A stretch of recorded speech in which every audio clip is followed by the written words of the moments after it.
Hey, what is up guys, this is Cobrak. Welcome to a matchup between Patrick and Peter. Would you know it? Patrick Gunn is some quick supply specialist and he's the man who I believe submitted this replay. Or at least, I hope it was Patrick anyway, his Discord name was different. Anyway, our job in this video, two lower MMR players here, is to just offer some tips, offer some feedback, and see what Patrick can do to improve. So feel free to play along in the comments and help a brother out, man. And huge respect to Patrick, by the way, for submitting this replay, asking specifically for points of feedback and stuff that he can maybe improve on, man. So, quick supply specialist.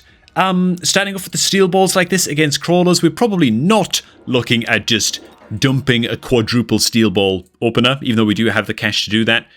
Yeah, not going to be very, very effective, right? We're probably just looking at buying chaff here on this round one, but that is not what Patrick does. Boys, check this out, man.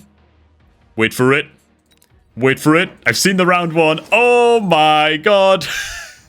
Oh, dude. Oh my god. Well, I can respect the gumption of this play. That is for sure. And yet this is a pretty horrible idea for a couple of reasons, right? Reason number one is that it's generally just a very, very bad idea to buy any tech on your units before the first unit drop round arrives, which can arrive between rounds 2 and 4, the first unit drop round, right? And the reason for that is, now that you've bought tech on these Arclights, you're stuck with them. You're stuck with them, right? You can't sell these guys now, because if you do, yeah, you get the cost back of the Arclight unit, but you've always wasted the money that you spent in the tech options on these Acolytes, right? You never get that supply back, even if you sell them off. And so you're locked in. What does that mean? It means on round 2, if there's like a unit drop round, next round, and your opponent has the option to pick up, I don't know, a couple of rank 2 Phoenixes or something, man, these Acolytes are screwed. These Acolytes are done. They're going to lose those trades very, very hard indeed, right? What going into charge shot also does is, of course, reduce the fire rate of the Acolytes as well. Yes, it increases their damage, but it also makes them slower to reload, and so they're not as good at killing off the crawler chaff. So your opponent could also do that. Just invest in like 3 packs of crawlers on his next round, and actually choke up the barrels of these guys quite a bit. As it happens, it looks like we're probably gonna not win, actually, the opening round, which is a little bit sad, but okay. Round 2. Oh god. And it is indeed the unit drop round. Okay, this is what I'm talking about, man. That's why it's so risky to go into the Akis right now. Scorpions are an option. And for red, he does also have siege mode Scorpions available. And so your opponent could go down that route of just outranging and one-shotting the crap out of your Acolytes for the rest of the game now. As long as he's winning the chaff battle, of course. Everything comes down to the chaff battle in this game. You've got to kill off the enemy's crawlers and fangs faster than they are killing off your crawlers and fangs. That's like rule number 1, but we'll get to that in just a little bit. Your opponent could also go into wasps. Do we have anti-air? So we do have anti-air on the Acolytes. Okay, so if your opponent goes into the wasps, it's not the worst thing in the world. But the fact that your opponent already has a couple of blue marksmen on the field as well, by the way, already gives him a very, very easy answer to win sort of the sniper duel against the Acolytes too. The marksmen will always do, they'll always outtrade your carry Acolytes, right? But anyways, let's see what we pick up here. I don't mind the Farseer for us. It will help out with everything, really. It will protect us against the wasps as well. A little bit of anti-air action. It's just a very, very versatile unit. Oh my god, and we sell it off. Okay, I don't mind us selling a unit this round, but the steel balls are the one that's got to go, right? Especially if we don't go crawler chaff this round. I actually just noticed as well that in the first round, we actually didn't unlock a unit. You always want to be unlocking a unit every round if you can. Obviously, it becomes a bit less important in the later rounds, but you've got 4 free units that you can unlock, right, every game. Acolytes, the 2 chaff units, and marksman. You might as well just unlock one on the first round. Ideally one of the chaff units, just so that it's done, whatever it is you're planning to do, right, for the rest of the game. So, I didn't actually notice that till just now, but okay. I also want to point out as well that these steel balls did absolutely nothing last round as well. Their movement speed makes it so that they're pushing ahead way, way faster than the Acolytes, and they have no chaff to protect them. So they're just going down horribly and painfully. which isn't great. They're also a 16-meter move speed per second unit, and so they kind of rely on having crawlers either beside them somewhere or in front of the tower here, or maybe just right in front of them to kind of go in before them. You know what I'm saying? Especially if your opponent is running marksman. Now 4 marksmen, actually. Okay, so we opt into Fangs. Not bad. I think this is fine. I'm just glad that we bought some chaff units, to be honest. We have 300 supplies still to spend here. What I'd like to see is mass recruit. And maybe just some Fangs like in behind here. Like maybe just behind this Acolyte. Or maybe even just behind tower here. Or on one of the flanks here a little bit. Something like that. Let's see what we do with the final 300 supply. Before anything.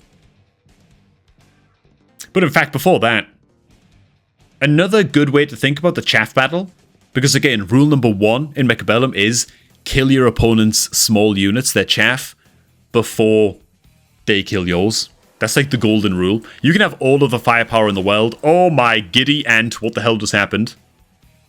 Okay, just to finish that point about chaff before we get to this, yeah, you can have all the firepower in the world. You can have a maximum that's shooting for nearly 5,000 damage over here, but if it's shooting into a Fang, that 5,000 damage becomes 117 damage.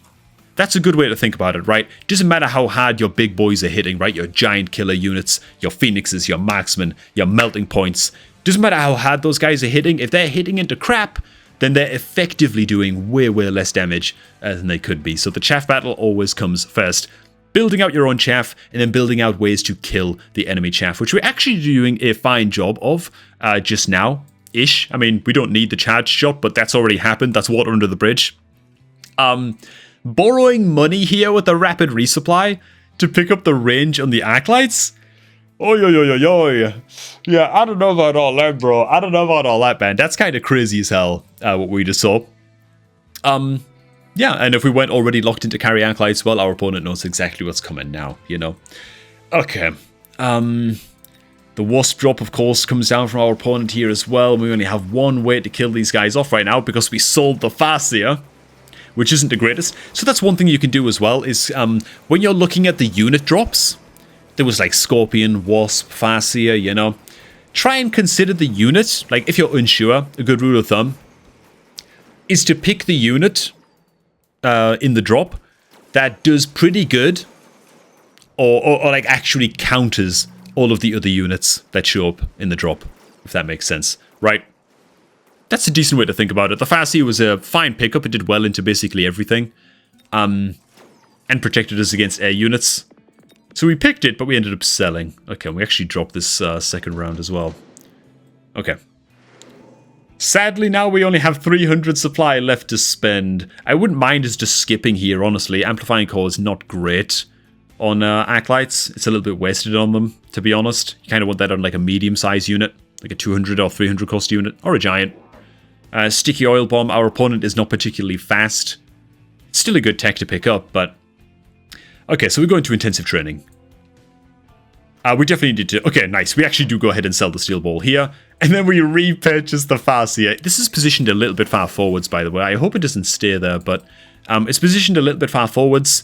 It's a 16-meter move speed per second unit. Always check out the speed digits that are on your units, right? And kind of use that to gauge how near or how far they need to be placed. Taking things like range into account as well and stuff like that. I fear this Farseer might be a little bit too far forwards and is actually at risk of pushing ahead or into the Fangs and just getting shot immediately. It might need to be just a little bit further back, like a here kind of position or something. Either way, what we did not do this round is pick up chaff, which is kind of terrifying. It's getting a little bit worrisome now. Getting a little bit worrisome. Either some extra Fang units, like here and here or something, to provide extra defense against Wasps as well. Extra Fangs would be fine. Or crawlers here and crawlers here. That would also be totally fine too. We'll get to talk more about like chaff layers and stuff in a future round, I guess. I don't want to information dump too hard, but one thing that I will mention is that the positioning of these Fangs is actually very, very good. That's actually very, very solid. And the reason for that is you got to bear in mind how your opponent's units are going to aggro onto your units and how they're going to target lock onto your units, they're always going to attack whatever is closest to them, right? Whatever is furthest forward in your army.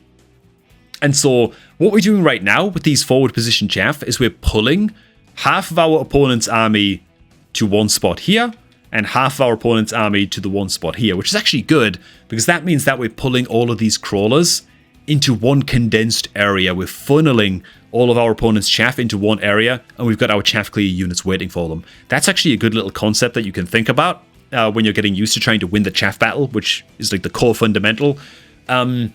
Is almost imagine that your opponent's chaff units, their fangs, their crawlers, are like water, right? They're like water, and what you're trying to do is funnel the water, funnel the chaff into one sort of like stacked up area, one blobbed up area, so that your big boys, like your Vulcans and your Arclights, sometimes your Stormcallers if your opponent has a lot of fangs, just your chaff clear units can mow them down very, very efficiently, right? If you've ever played an MMO, what you'll do is you might pull like 25 mobs and 25 monsters all together in one big ball, and then you just AoE them down, right? That's what you're kind of trying to do with your enemy's chaff units, right? Think of it almost like a PvE challenge to funnel all of your enemy's chaff into one spot. And this is a good little couple funnels here, man. Steel balls are still being absolutely useless. By and large, I mean, they're basically hitting some crawlers and then they just die to the marksman. I mean, let's see what they do here, right? Let's just watch the steel balls here for a second. Oh, God. They killed like 2 crawlers that the Acolytes would have killed anyway, you know? So, yeah, that being like anti-value for us right now. They're just feeding experience. I do like that we're not afraid to start selling units, though. That's actually a good thing, Peter, to be honest. A lot of newer players are very, very afraid of using the field recovery beacon, or they're just not sure. They're not sure when to use it. I think we're doing an okay job, at least, of sell. I mean, I'd imagine we're going to sell the other steel balls this round. Okay, and I'm back. Had to just change up my recording software there real quick. Okay, man. So yeah, this round, it's round 4. We're going to get the chaff online, man, as quickly as humanly possible. So I'm just going to go ahead and hurry this one along. I would love to see just a sell on these steel balls right here. Just now, they really haven't done anything for, like, the entire game. We could just go ahead and scrap them. We opted to more fangs rather than crawlers, which I think is okay. It's not the worst thing in the world. Don't think I mind it. Okay, yeah, I think that just added us some backline crawlers would still probably be our best bet. I don't mind the positioning of these fangs. They do a little bit of something, as long as we continuously pulling enemies into the Acolytes here in the middle. Then that's pretty much good. We're pretty much golden at that point. Don't mind this. For some reason, the steel balls dodged a bullet over here. Yeah, we could have sold the steel balls and I think use mass recruitment on the command center building to go ahead and just pick up like an extra pack of chaff, which I think would have probably been a little better. Okay.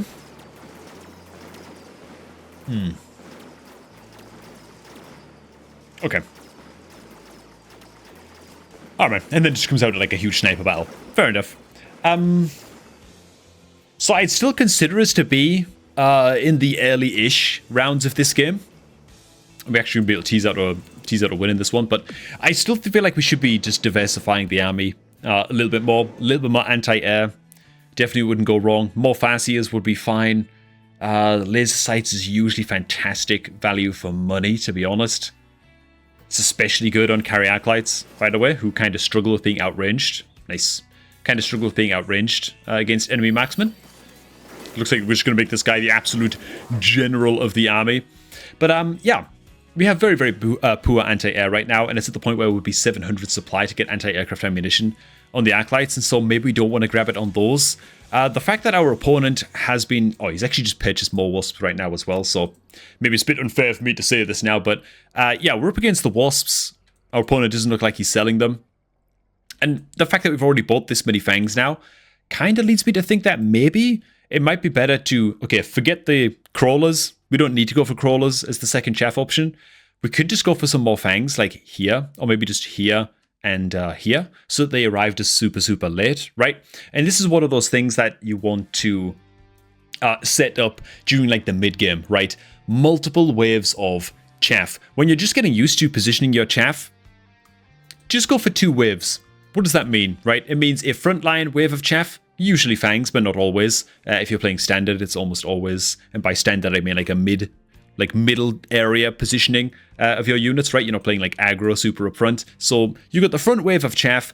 These guys are going to engage first for your current army composition. These guys are going to be the first guys to be getting shot at, right? Which is great. You want your opponent shooting your crap as much as possible and protecting what you might call your carry units. But then what you want is a second wave of chaff to come in. Just as these guys die, you want them to be replaced by another unit, right? It could be fangs that are maybe like positioned around here or maybe around here in like a vertical pattern. They're just going to kind of waddle in behind these guys and replace them as they begin to die. It could be some backline crawlers that are going to kind of rush in forwards and maybe split around the tower, and they're going to arrive in either before or just after these guys start to die off. If you were to have like crawlers here just behind the tower, these would actually be your first wave of chaff, right? Because of their movement speed, they're actually going to run forwards and engage before these fangs get there. And so that's another option you can look at as well.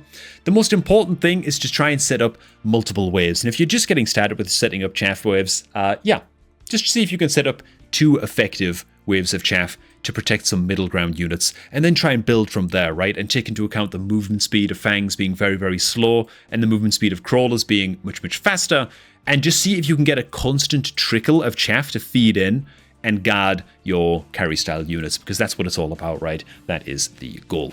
And actually, another important thing to consider as well with your chaff line is that you want them positioned in such a way that if your chaff is getting shot at by your opponent, you need to be in a position to be returning fire, right? It's no good having your fangs, I don't know, like over here somewhere, like further positioned forwards fangs. That would be an extra wave of chaff, right? If you were to have like an extra couple packs of fangs here, that would be an extra wave of chaff, but they wouldn't be accomplishing anything, you know? It's really, really important that your carry units are actually connecting with damage, and that your fangs are protecting something and not just throwing their lives away horribly. You know what I'm saying?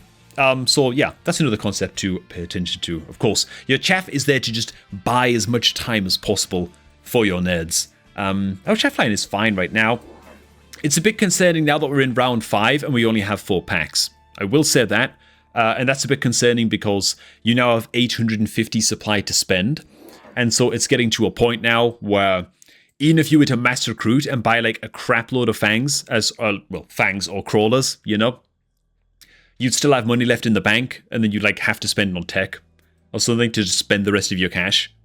The extra Farseer drop I actually really don't mind. Your opponent obviously has a Wasp drop ready to go, and this, well, you knew that it was a possibility, and so the Farseers protect you against Wasp drops on your backline. These should still be positioned a bit further back, by the way, but it's fine. It's water under the bridge. I can appreciate the symmetry for what it's worth. We're still holding on to the steel balls. These guys really gotta go. Guys have really got to go. I wouldn't mind. See, we're just spending money now for the sake of it. Which, I mean, these are fine, don't get me wrong. But I feel like we could sell the steel balls here. And maybe... Ooh, we don't have range on the Farseers. Okay. I mean, we could have even picked up scanning radar on the Farseers. Even that would have been fine, you know. Range on the... Oh, God, look at how close that one came to just getting latched on instantly by the marksman, bro. Yeah, gotta be careful with that Farseer positioning, man. Gotta be careful with that.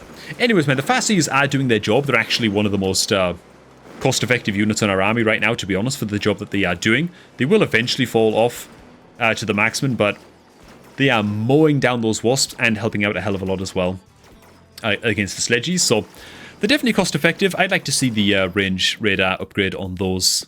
I would have liked to have seen enhanced range on them even more, but is what it is. Okay. Enhancement module. Why do I feel like we're going to go enhancement module here, even though our carry units are acolytes and they're very, very cheap to upgrade? We do have intensive training, to be fair. Okay, man. Credit to us, we go for advanced defensive tactics. I think that's actually a little bit better. This is a fine time, honestly, to hit elite marksman on the acolytes. I think that's actually reasonable. You've got quite a lot of high-level guys. And so, yeah. You want at least like 4 or 5 acolytes, most of them level 3 or above, before you click that button. And so... yeah, I have no problems with that. Okay, the chaff comes out. Lovely. So these crawlers. Okay. Our opponent goes for repair on his tanks, by the way, which I don't know what all that's about. So we go for a couple packs of crawlers. We're still holding on to the steel ball dream. They still haven't done anything at all, by the way. Again, we could sell these guys, mass recruit, and pick up more crawlers. The crawlers in the back lines here is it's fine. It's fine. What I will say is a couple of things about this, actually. One of them is if you have your crawlers behind a building, then they're going to run around the building and split into two separate packs, which can be very, very beneficial for you, right? The more spread out your crawlers are, the harder it is for your opponent to funnel them into one area. It just makes them more pesky to deal with. And so crawlers here could be fine. Crawlers a little bit further back also be fine, as long as they run through and path through the building. If you're going to play some of the backline corners like this, it's usually a good idea to, well, it's worth considering at least, to not have them flush against the border of your deployment zone, right? Have them a little bit further off to the left. Can be a good idea. That way you leave a little bit of a gap to place another unit just to kill whatever your opponent places on the flank. Just in case your opponent is flanking. It's a lot of just in cases there, but it's generally best practice to place your crawlers a little bit off to one side rather than right nested in that back corner, man. But I'm just glad to see some crawlers on the field, man. Let's see what impact they have. I'm a bit worrisome that they're going to arrive at the same time as the Fangs with that positioning. So the main collisions are about to start happening just now. Okay, they arrive just after, to be fair. So as these Fangs die, these crawlers now arrive and kind of take over. That's actually fine positioning, man. We give that like a 7 out of 10, man. That's pretty good. That's pretty good. And now with the extended range and increased damage on the Arclights as well, because of Elite Marksmen, they should for now at least be able to compete with these Marksmen. That said, the Marksmen will, again, as soon as they pick up Elite Marksmen themselves, they will just kind of outgun these Arclights, who are doing an okay job for the time being, but... See, it's this kind of poke battle here at the end, by the way, that's really, really important to pay attention to. Games are so rarely decided by who has the better sniper unit. Okay? If you're being out-sniped by your opponent, they have Phoenixes or Marksmen or whatever that are just more level than you, or melting points, you know? Usually, it's not the snipers that are the problem. It's the chaff. Okay? It always comes back to the chaff, man. What we need right now in my... Oh my god, we just picked up the fire badges. Okay. There's one thing I feel like we didn't need right now. It's more chaff clear. Our Arclights are actually doing a pretty good job of that. But okay. And also these fire badges are very, very short range, and so they're going to push ahead. They might just end up running themselves to death into the marksman quite quickly. This is one of the few situations where I don't think I'm super hyped about the fire badges, man. Very, very good unit, but yeah, I think that what we need right here, right now, is Fangs here and Fangs here. Or maybe even a little bit further back, just a little bit further back. Fangs are going to arrive very, very late, such that by the time everything is dead on our opponent's side, apart from the Marksman, then our third wave of chaff in those super, super slow Fangs is going to waddle into range and is going to start soaking all of the shots from these guys, right? Nice and far back so that they stay safe and arrive late, and then we can win that sniper battle, right? It's not about out-sniping your opponent. It's about giving them garbage to shoot at. That's what it's all about, right? Anyways, so the fire badges come out. We can respect the mass levels on the Archies. That's good. I'd still really like to see scanning radar on the Farseers as well, if we have the money to spare. We're still able to sell these steel balls, which is grand. Ooh. Okay, the shield on the Fangs is actually pretty good. It just happens that our opponent has gone into Stormcallers with fire this round as well, so that's a bit unfortunate. Ooh, okay. And so what we're doing here is by putting Fangs in the middle, we're now making it so that we're kind of breaking our funnels a little bit on the left and on the right side, right? It's not the worst thing in the world, because we actually do have some, we have like plenty of chaff clear in the middle of the field as well. So it's not the worst thing. Just thing to be aware of, I guess, more than anything. Are we going to leave the fire badges right here? Oh boy, oh Nelly.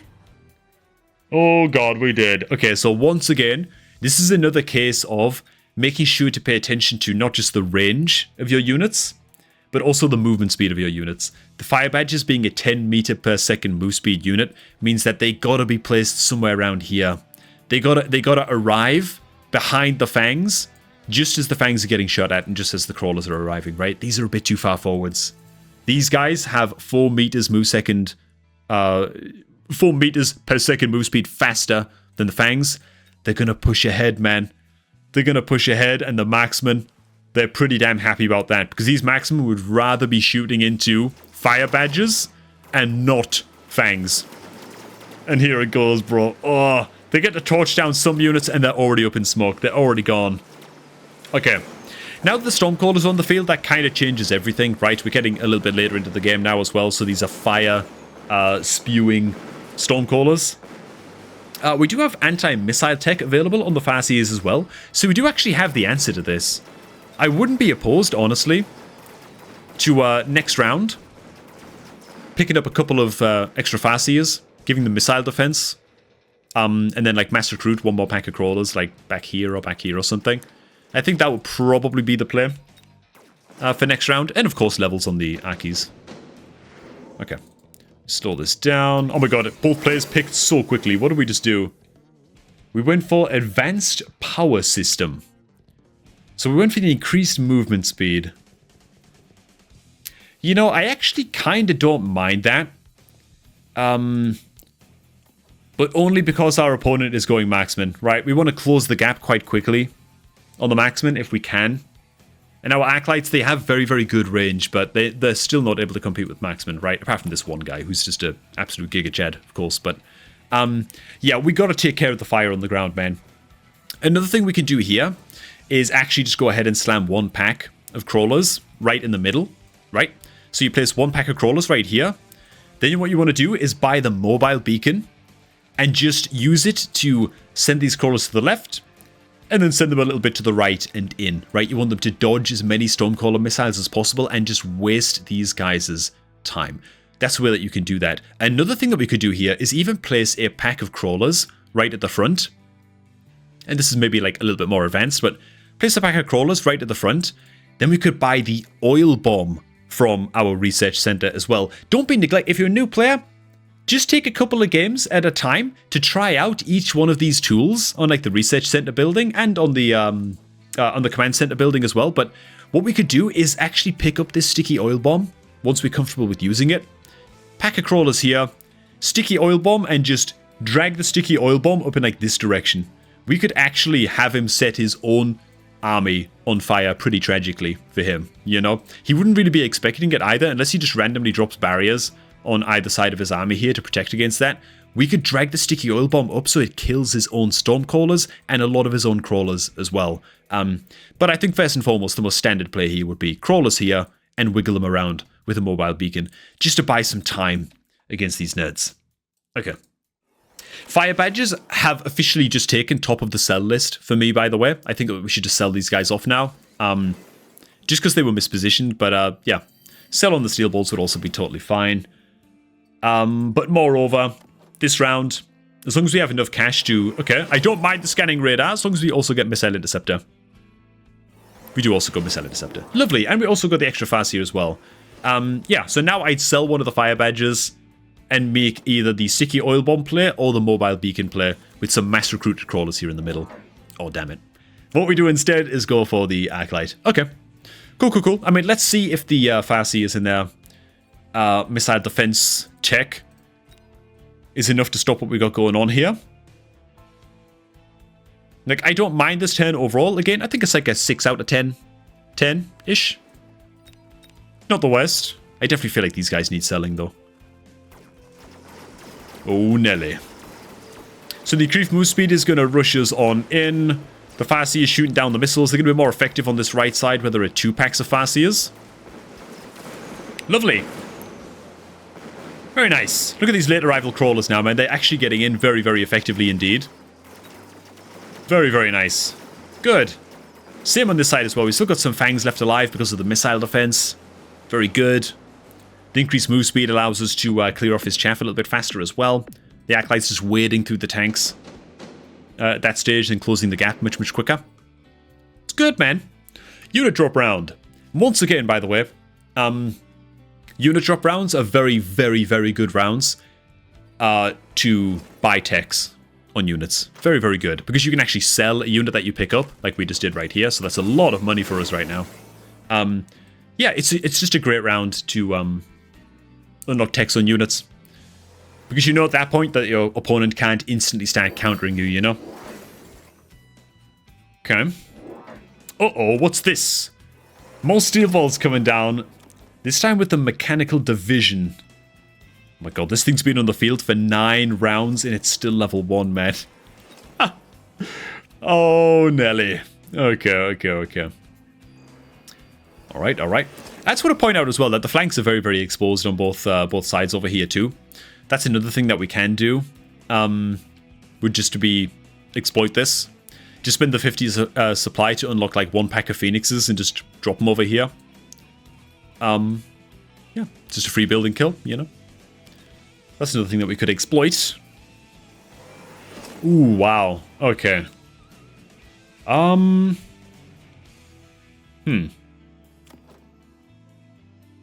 do I feel about that? The mech ridge will help to keep the fangs in front of the fire badges. But how much are the fire badges really doing? Do we also have like the missile interceptor ability right now with only 3 Farseers to protect mech ridge fangs? I don't know how I feel about that, man. I don't know how I feel about that. I think I overall don't like it so much. Overall. Okay, my god, man. This Acolyte in the middle is an absolute... Dude, it's level 8? What the hell? That thing has snuck up on us. But okay. Here comes the steel balls, man. And they are going to split off into little crawler packs right now as well, which is pretty good. I mean, it's fine. It's fine. I think I would have rather just seen a sell on the steel balls and just buy more crawlers. To be fair. You know, the Farseers are honestly doing so much for us here, man. They're doing so much. Like, our chaff actually did get killed off this round. But they're helping to keep, like, so many of the late arrival chaff alive. We could still really benefit from some, like, 3rd wave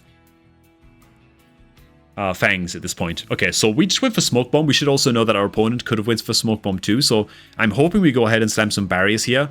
Hopefully, like, here and here. At the least.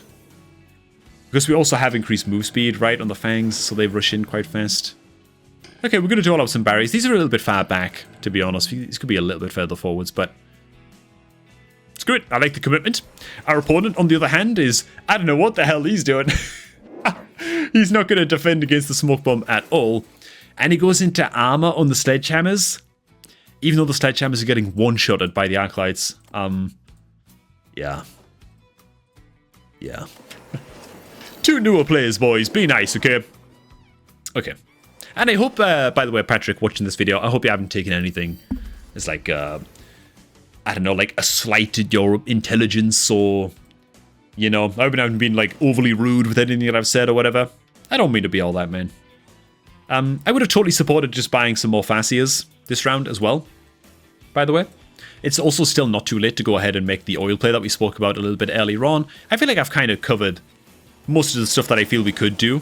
And the later into the game it gets, the more it just becomes like a Michael Bay movie. Mechabellum, just a whole bunch of just explosions and oil tankers going up in flames and blah blah blah. Like, it becomes a little bit less about intricate plays and making objectively correct decisions and stuff like that. It becomes a bit more of a cluster F is what I'm saying, you know, so I'm gonna have a little bit less to say as this video goes on, to be honest, but a lot about Mechabellum is in those first 4 or 5 rounds. Getting the fundamentals of your army just right and getting those basics down will do so much for you if you're a new player. Ooh, look at this.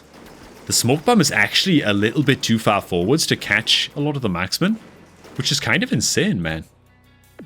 It's kind of crazy, dude. Alright. Ooh, the sticky oil bomb. Patrick is there on a plate. Look, Peter's a psycho. He's going to go for it, man. This could backfire on him so badly. Bro, can I just say, Patrick, are you listening to it? Patrick, are you listening? We could literally also go into our research center here, buy a second sticky oil bomb. And we could, like, oil bomb, like, put some crawlers here, oil bomb here and oil bomb here, kill basically all of his Stormcallers and maybe even a bunch of his marksmen already. Our opponent has already shown a tendency to not value putting shields over himself. He's just crazy as hell. He just takes the risk every single round. So we could just actually oil bomb all over him. We could just smother him in oil bombs. No! What is this? Did we go for fort automation? Or was that like a graphical bug? I said fort automation, but then missile strike icon came up. Okay. Yeah, I don't mind the missile strike here. It's fine. Our opponent's very, very unlikely to shield this, so it's totally fine. I'm really sad to not see the sticky oil bomb get used though. Yeah. Honestly, as soon as your opponent goes anything like Vulcan or Stormcaller Flames with Incendiary Bomb, anything like that, be on the lookout, man, for little tricks that you can do to Scooby-Doo the hell out of him, okay? Ooh, he's actually going to go for mass shields now, so Peter would have wrecked us here, but another thing you can do as well is if your opponent has... He has Stormcallers on the flank here, look. So what you can do is if your opponent has crawlers like here on his backline, and maybe some crawlers here as well, and then he has Stormcallers like here or even here, could work. What you can do is go ahead and place some of your own crawlers here. And what you want is for your opponent to turn around and set this place on fire with the Stormcallers, right? Then what you do is you place the sticky oil bomb and just drag it along his backline a little bit, where he's like really not expecting it. All of his crawlers going to run into the oil and into the fire because you just put your crawlers there, right? And then you just set everything ablaze and it's glorious and it's great. And it's really, really hard for your opponents to sort of play around that kind of thing, right? It can be a big, big double-edged sword for your opponents to go into things like Incendiary Bomb, you know? And you've got to be very, very careful about going into that kind of thing yourself as well, of course. Okay. Alright, man. I'm a bit surprised we didn't go for the more direct missile and just try and take out the level 3 wasps, to be honest, with the missile instead. But I'm going to go ahead, speed this along, see how this game concludes, man, after all this. Okay. Okay. Went for, like, building health at the end there and stuff, blah, blah, blah. Not building health, but the defense enhancement. I think our comp is basically kind of set in stone at this point. I would still like to see an extra Farseer come out. Farseers are not the best at shooting down missiles. They're not bad, but they're not the best either, you know? Okay. Ooh, it's Electromag shot on the Marksman. Okay. So any nade that the Marksman shoot is basically dead, losing all of its tech. Okay. We're actually getting to outtrade the Stormcallers, which is pretty funny. Look at the range on this guy, man. Oh my god, we take out the building? Are you serious, dude? Does it matter, though? Does he just have the firepower to wreck us here? Oh, that's so sad. This is just so tragic. Just walking into our own bomb here. Nice. We're actually still able to pull off the win, though. Okay, good. Cool, cool, cool, man. Options. Mustangs with missile interceptor could be fine. We could honestly also go overlords if we have if we had mothership and like wasp production on the overlords, we could have just spammed wasps here as well. It's about just looking for gaps in your opponent's army in the late game, right? Mass carry marksmen. Yeah, they don't want to be shooting into wasp units, you know? So that could be another thing that we consider as well. Like, instead of spamming the backline with these steel balls, backline wasps in the mid-game would have been grand. Then maybe overlords with mothership. Just to spam wasps into him, you know? And just buy as much time for our carry unit to get done what they need to get done. All of those things could have been a very, very fine option. Once again, we still do have the option of making the oil play, but I don't think it's going to happen this game. We have 900 supply to spend here. I'd be quite shocked if we didn't go Missile Interceptor on the Mustangs. We can still afford it. We can still borrow money even if we have to. I was going to go for more barriers. Okay. Alright. I don't mind the barriers. Missile Interceptor might be a little bit of a better spend. Missile Interceptor tech on the Mustangs would probably be the best spend if I had to pick one. Because realistically, like, the only way that Peter is killing off our chaff units is his Stormcaller fire, right? Realistically. I mean, the Fangs do die to the Sledgehammers, but they die slowly, you know, because they're shielded Fangs. Sledgehammers are not the most reliable clear, so it's really all about the Stormcaller missiles that are killing off our chaff units just now. We still have some, like, the late arrival crawlers are still doing so much for us. Look at those nerds. They're only just dead now. The Mustang's still alive and kicking. The Mustangs are basically glorified chaff at this point, though. Oh, nice. We get the building kill. Okay, that'll probably be it then, right? I think we have enough Stormcallers left. Sorry. Acolytes left to finish him. Okay, man. GG. Nice. Cool, cool, cool. All right, man. I hope that some of the tips helped out a wee bit in this video, and I hope that some people down below have also shared some useful stuff as well. All in all, not too bad, man. Not too bad. I think that you could do with being a little bit more trigger happy when it comes to selling units overall. I definitely think that you could do with some practice in using the battlefield skills. Sticky oil bomb, mobile beacon, those kinds of things. And of course, having more than just 2 waves of chaff is going to help out quite a bit. We only really had the front line, which we maybe over-invested in a little bit. And then, of course, we had the back line of chaff, including these steel balls, I guess, by the end. These steel balls finally got a level 2. Oh my god, I'm so proud of them. Yeah, but we only had 2 waves of chaff for the entire game. Honestly, these Mustangs kind of ended up just being like the 3rd wave of chaff by the end, which is not really ideal. It's very, very expensive for a chaff unit, you know. I think they would have been better off with Missile Interceptor, but that's neither here nor there. Hey, GG's, man. Thanks so much for submitting the replay and, yeah, being open to feedback, man. You're an absolute Jad. Anyhow, thanks for watching, everybody. Hope yours did enjoy. I'm going to continue to rest my voice after yesterday's insane tournament cast. And I'm going to catch all of you guys just a tad bit later, man.